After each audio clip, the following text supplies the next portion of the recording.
খেতে বসা মানেই একজনের গোপাল ভাঁড় লাগবেই। সে যখনই খেতে বসুক না কেন আর যা খেতে বসুক না কেন, এই যে ভাত দিয়েছি আগে খাওয়া বন্ধ করে আগে গোপাল ভাঁড় সেট করছে। ওর সাথে থেকে থেকে আমারও অনেকটা অভ্যেস হয়ে গেছে। এখন খেতে বসলে আমিও ওই গোপাল ভাঁড়ই দেখি। এবার বলি আজ কি কি রান্না করেছি। উচ্ছে ভাজা, পটল ভাজা, রুই মাছের ঝোল আর মাছের মাথা দিয়ে কুমড়ো শাক। এই ওয়ার্কিং ডেজে শাক পাতা রান্না করা খুব চাপের। এটা কেটে বেছে উঠতেই 1 ঘন্টা গেল। শেষ করে উঠতে পারিনি, মাকে বসিয়ে রেখে এসে আমি এখন মাছ ভাজতে বসিয়েছি আর একদিকে ভাত বসিয়েছি। আগে মাছের ঝোলটা করে নেবো ভেবেছিলাম, তাক করতে দেখি মা কেটে ফেলেছে, তাই মাছের তেলটা ভেজে শাকটাই আগে চাপিয়ে দিলাম। ওদিকে ভাত নামলে তখন মাছের ঝোল করব।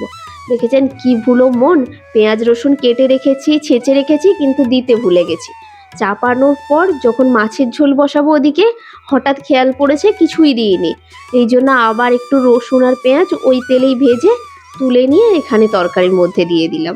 এই ভিডিও করতে করতে রান্না করলে রোজ কিছু না কিছু ভুল হয়, দুদিকটা একসাথে দেখতে হয়, তো কিছু একটা গন্ডগোল ঠিক বাঁধিয়ে ফেলি। ওইদিকে শাকটাতে নুন দিয়ে ঢাকা দিয়ে জল ছাড়ার জন্য রেখে দিয়েছি। এবারে এদিকে মাছের ঝোলটা করে নিচ্ছি। এরকম টমেটো আলু দিয়ে মাছের ঝোল খেতে কিন্তু আমার রেগুলার দিনে বেশ ভালো লাগে। আজকে কোনো তরকারির জন্য রসুন বেটে নিইনি, একটু হামানদিস্তায় ছেঁচে নিয়েছি। মাঝে মাঝে এরকম ছেঁচা মশলাতে খেতেও কিন্তু অন্যরকম স্বাদ লাগে। বাটা মশলার স্বাদ আলাদা হয়, ছেঁচা মশলার স্বাদ আলাদা হয়, কুচিয়ে দিলে স্বাদ আলাদা হয়। যেভাবে যে জিনিসটা দেওয়া হবে তার অ্যাকর্ডিংলি কিন্তু স্বাদ পাল্টে যাবে। শাকে হলুদ গুঁড়ো আর লঙ্কা গুঁড়োটা দিয়ে নিয়েছি। এদিকে মশলাটাও কষানো হয়ে গেছে ঝোলের। এখন আলুটা দিয়েও ভালো করে কষিয়ে নেব। ভালো করে কষিয়ে নিয়ে এবার বেশ কিছুটা জল দিয়ে দিলাম। এবার জল দিয়ে এটা ফুটতে থাক।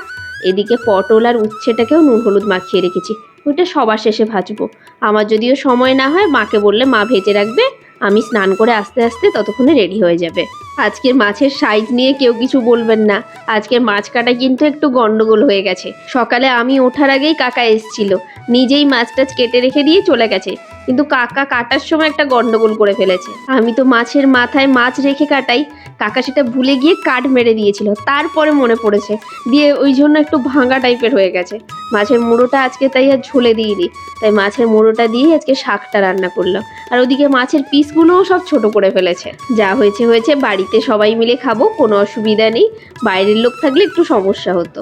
সমস্তটা রেডি করে ওকে আগে খেতে দিয়ে দিলাম, তারপর আমি খেয়ে বেরোবো। ওর বেরোতে আজকে এখনো অবধি লেট আছে, তাই বসে বসে আরাম করে গোপাল ভাঁড় দেখতে দেখতে খাচ্ছে। আজ তাহলে আসি, অসংখ্য ধন্যবাদ ভিডিওটি দেখার জন্য।